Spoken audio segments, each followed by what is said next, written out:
மதுபான பார் அமைப்பதற்கான விதிகளை தளர்வு செய்திருக்கும் தமிழக அரசு டாஸ்மாக் கடையை ஒட்டி 100 மீட்டர் எல்லைக்குள் பார் அமைக்க முடியும் என்று அறிவித்திருக்கிறது.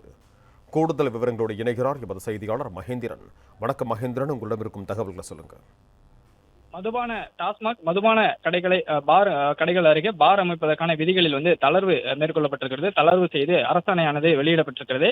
டாஸ்மாக் மதுபான கடைகளை ஒட்டி மதுக்கூடங்கள் நடத்த ஆன்லைன் மூலம் டெண்டர் விடும்போது இடத்தின் உரிமையாளரின் தடையில்லா சான்று தேவை என்ற விதி காரணமாக குறிப்பிட்ட நபர்கள் மட்டுமே மதுக்கூடம் நடத்தி வருவதாக புகார்கள் எழுந்து வந்த நிலையில இதனை கட்டுப்படுத்தக்கூடிய வகையில புதிய அரசாணை தமிழக அரசும் வெளியிட்டிருக்கிறது.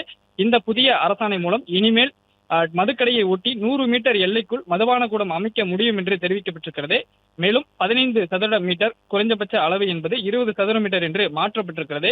அதாவது குறைந்தபட்ச அளவு 205 சதுர அடிகள் வரை மதுக்கூடம் இருக்க வேண்டும் என்று மாவட்ட ஆட்சியர் முடிவு செய்ய வேண்டும் என்று அரசாணையில் குறிப்பிடப்பட்டிருக்கிறது.